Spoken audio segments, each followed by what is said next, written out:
sebelumnya Pak Guru mau tahu siapa-siapa yang hadir pada hari ini. Pembelajaran hari ini kelas 8A ya. Kelas 8A. Guru absen satu persatu. Siapa yang hadir pada hari ini tanggal 29? Aryan Yudika. Kalau hadir bilang hadir ya. Ali Fatur Rahman. Yang keras. Alma Deli. Alma Desta. Alvan Apriliawan. Ariel Firmansyah. Arini. Asna Hotimah. Bayu Aditya. Dimas Nizwa Pratama. Kalau tidak ada berarti tidak hadir. Gita Aulina. Hernia Renata. Hadir. Kusnul Hotimah. Tidak hadir. Linda Risnawati. Hadir. Khairunisa. Tidak hadir. M. Adem. Hadir. M. Ahyar. Tidak hadir. Mawar Melati Ainingsih. Mei Cecilia Enggi. Muayana. Tidak hadir. Muhammad Zaini. Tidak hadir. Nadila pindah. Rio Nakola Saputra. Ria Naldi. Sapari. Salikin. Sofyan Ardiansyah. Sri Maharani. Tidak hadir. Suci Lestari. Mana? Sukmayanti. Tidak hadir. Supriyanto pindah. Oke. Baik anak-anak sekalian, hari ini kita akan bahas tentang proses penyusunan peraturan perundang-undangan yang berlaku di negara Republik Indonesia. Maksudnya bagaimana proses pembentukan, pembuatan, penyusunan, pengesahan sampai penetapan dan pemberlakuan undang-undang atau peraturan perundang-undangan yang berlaku di negara kita, negara Republik Indonesia. Kita akan bahas yang pertama tentang Undang-Undang Dasar Negara Republik Indonesia tahun 1945. Bagaimana proses penyusunannya? Ya. Nah, di sini Pak Guru jelaskan bahwa Undang-Undang Dasar Negara Republik Indonesia tahun 1945 yang sekarang ini menjadi sumber hukum dan landasan hukum di dalam penyelenggaraan negara Republik Indonesia disusun oleh BPUPKI.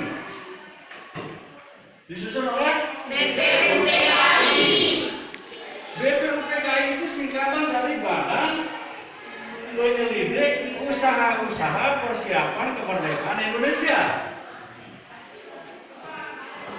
Pada sidang keduanya yang berlangsung dari tanggal 10 Juli sampai dengan 17 Juli tahun 1945. Jadi sebelum kita merdeka, ya.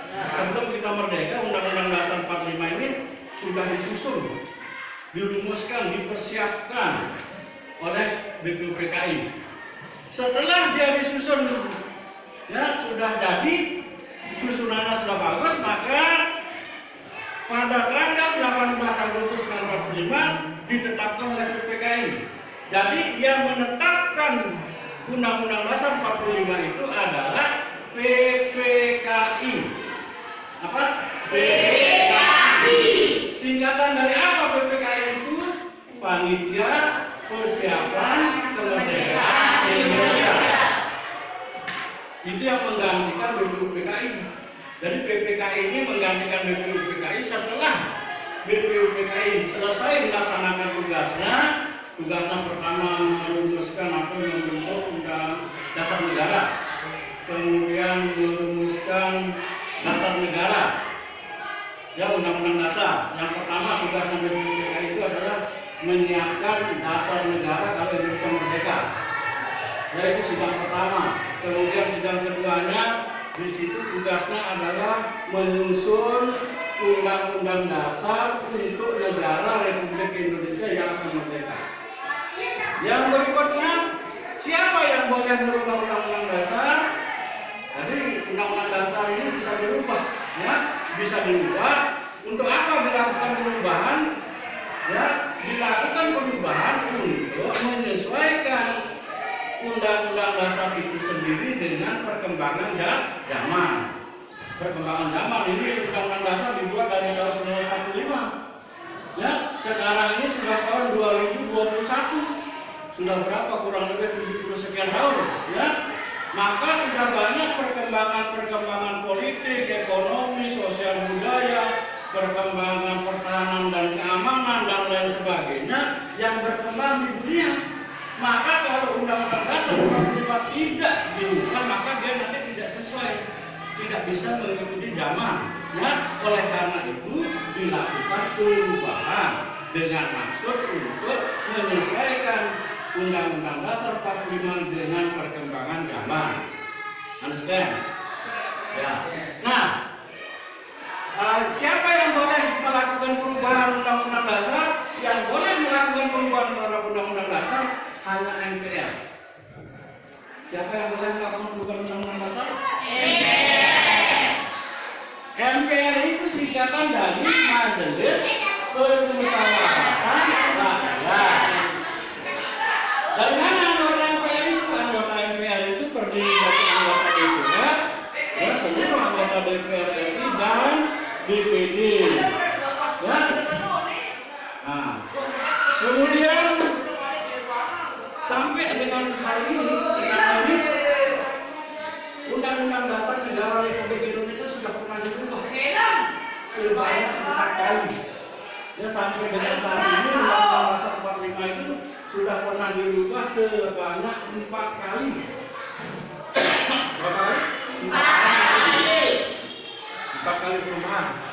Itu boleh karena ada penyesuaian perkembangan zaman baru. Kemudian MPR berpendapat bahwa ada satu perkembangan politik atau perkembangan dunia yang tidak bisa ditangani atau yang tidak sesuai dengan pasal-pasal dari Undang-Undang Dasar yang ada. Maka dibuatlah perubahan untuk sesuai dengan perkembangan zaman yang ada. Ya, selanjutnya, bagaimana cara atau tata cara perubahan atau merubah Undang-Undang Dasar? Bagaimana cara merubah Undang-Undang Dasar?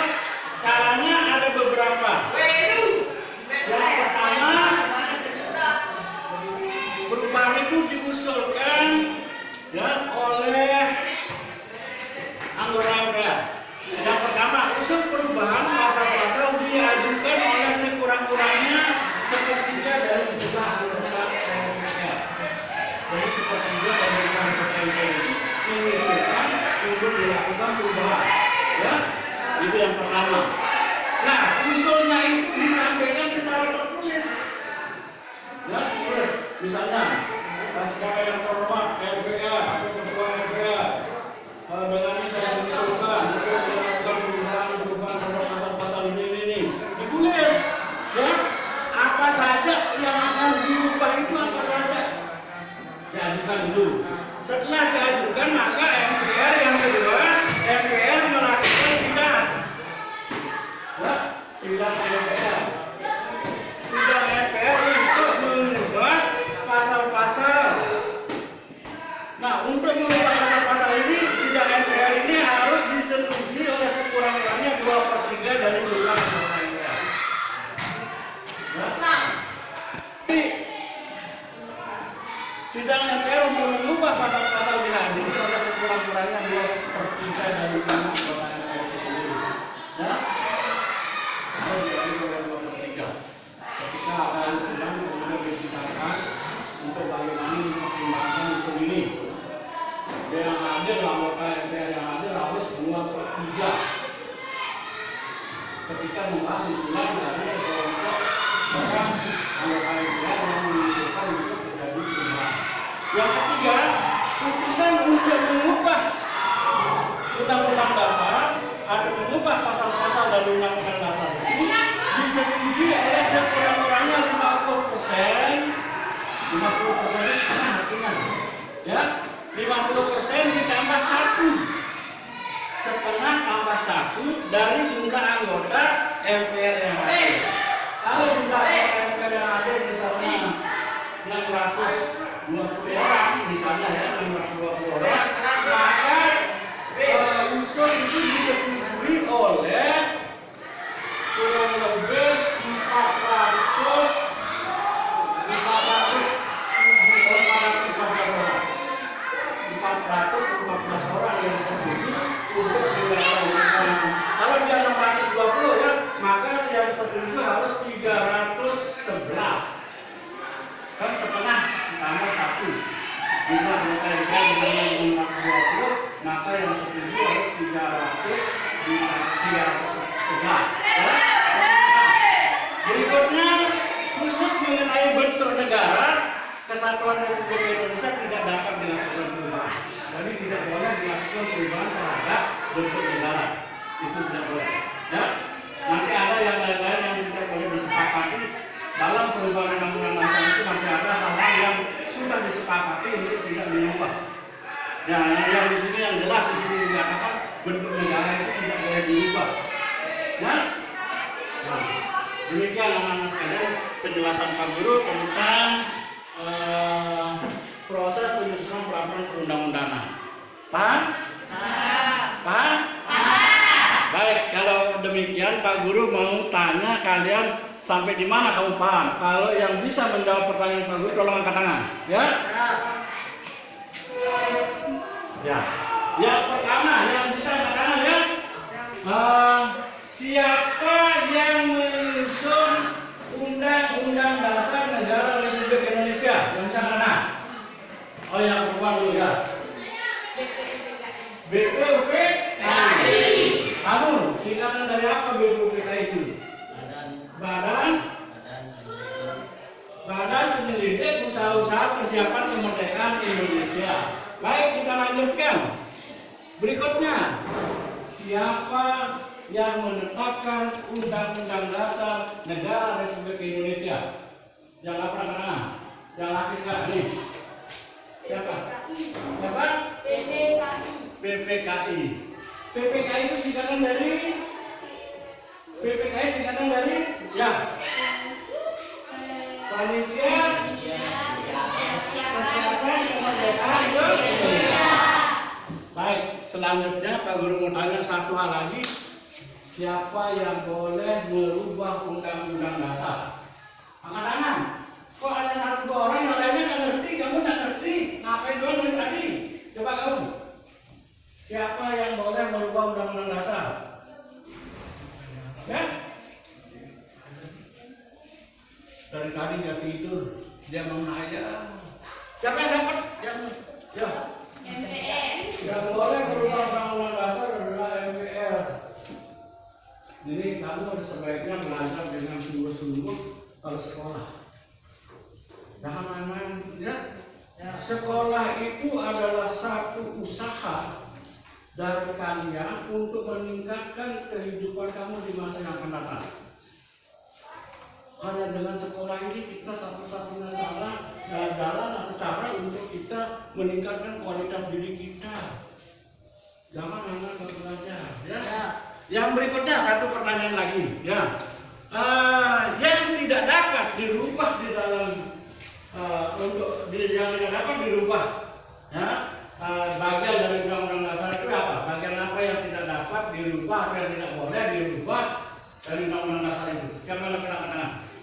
Bagian apa yang tidak dapat dirubah, ya? Atau khusus bagian yang mana yang tidak dapat tidak boleh dirubah dari bagian Undang-Undang Dasar itu? Bagian apanya? Bagian apanya? Bagian apa yang tidak dapat dilakukan perubahan itu bagian apa? Ya. Bagian kesehatan. Bagian kesehatan. Bagian bentuk negara. Ya, jadi bentuk negara Kesatuan Republik Indonesia itu tidak boleh dirubah. Ya. Jadi saya harapkan untuk yang minggu berikutnya belajarnya lebih fokus, lebih serius, jangan ikutin kayak kelas 9C main-main aja. Ya, kamu kelas 8, masa depan kamu ada di tanganmu. Jangan pikir orang tua kamu kaya sekarang dan selamanya dia akan kaya dan selamanya akan hidup. Suatu saat kamu akan hidup dan memenuhi kehidupanmu sendiri bersama keluargamu. Hanya dengan modal ilmu pengetahuan teknologi dan keterampilan yang kamu dapat dari sekolah ini yang akan membuat kamu mampu menyelesaikan masalah-masalah kehidupan yang akan kamu hadapi di masa yang akan datang. Ya, baik anak-anak sekalian, sampai di sini pelajaran hari ini kita akhiri dengan ucapan selamat siang.